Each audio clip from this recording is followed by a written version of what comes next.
সবাইকে আমার ইউটিউব চ্যানেলে স্বাগত। আজকে আলোচনা করব ক্যালকাটা ইউনিভার্সিটি সেমিস্টার 6-এ বাংলা যারা ডিএসসি পেপারে গেছে B2 অর্থাৎ লোকসংস্কৃতি ও লোকসাহিত্য। তোমাদের এই পেপার থেকে আমি 3টে মডিউল থেকে আলাদা আলাদা সাজেশন করে দিয়েছি এবং সেই সাজেশন অনুসারে তোমাদের বেশিরভাগ 10 নম্বর এবং 5 নম্বরের যে প্রশ্নগুলো রয়েছে তার উত্তরও দিয়েছি এবং 3টে মডিউল থেকে শর্ট প্রশ্নের আলাদা আলাদা ভিডিও দেওয়া হয়েছে। তোমরা ওগুলো অবশ্যই ভালো করে ফলো করবে, পরীক্ষায় নিঃসন্দেহে কমন পাবে। তোমাদের মডিউল 2-তে আমি সাজেশানে মোট 5টা প্রশ্ন দিয়েছিলাম। ছড়ার পাঠ্যান্তরের কারণ, লোকনৃত্য কী, ছৌ নৃত্যের বৈশিষ্ট্য, ধাঁধা কী এর বৈশিষ্ট্য এবং লৌকিক ছড়ায় রবীন্দ্রনাথের ভূমিকা, তার সঙ্গে গম্ভীরার পরিচয় দাও।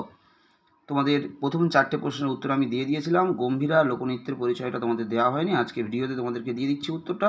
তোমরা প্রথম থেকে শেষ পর্যন্ত দেখতে থাকো।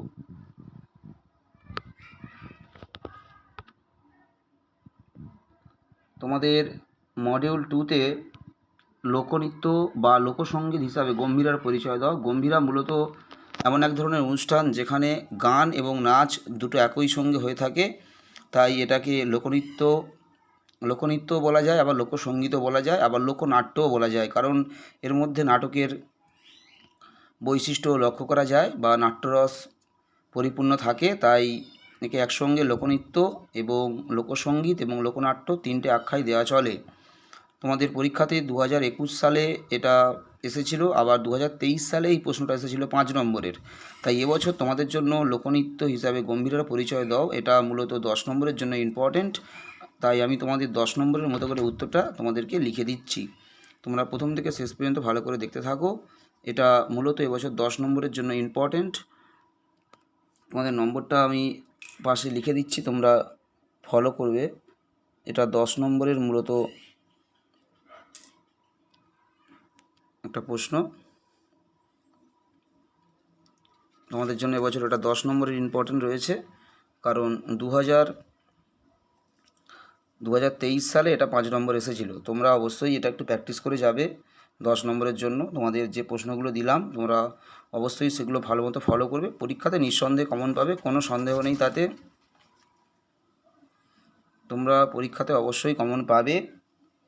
তোমাদের এখান থেকে প্রথম 4টে প্রশ্ন যথেষ্ট ইম্পর্টেন্ট, সেগুলোর উত্তর আমি দিয়ে রেখেছি ইতিমধ্যে চ্যানেলে। সমস্ত প্লেলিস্টে হয়তো অ্যাড করা হয়নি, কিন্তু ভিডিও দেওয়া রয়েছে। আমি 2-1 দিনের মধ্যে তোমাদের ডিএসসি পেপারের সমস্ত ভিডিও যেগুলো আপলোড করা হয়েছে সেগুলো প্লেলিস্টে আমি অ্যাড করে দেব, তোমরা অবশ্যই ফলো করবে।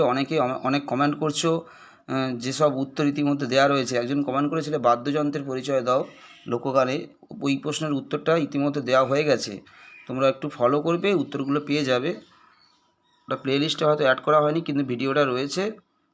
তোমরা হয়তো খুঁজে পাচ্ছ না ভিডিওটা, আমি তোমাদেরকে ভিডিওটা প্লেলিস্টে অ্যাড করে দেব, তোমরা একটু দেখে নিও।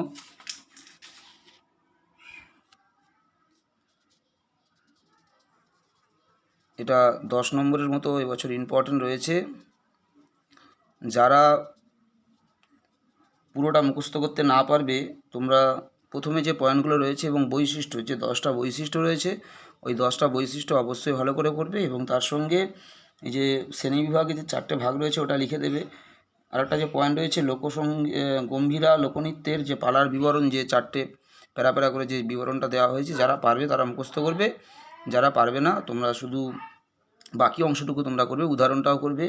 তবে যারা মুখস্থ করতে পারবে তারা গম্ভীরা লোকনৃত্যের পালার বিবরণটা যারা পারবে তারা করবে, যারা পারবে না ওটা বাদ দিয়ে বাকিটা করার চেষ্টা করবে। তবে পালার বিবরণটা দিলে তোমাদের পরীক্ষায় যদি 10 নম্বরে আসে এবং পালার বিবরণটা যদি দিতে পারো, তাহলে আরও বেশি মার্কস তোমরা ক্যারি করতে পারবে।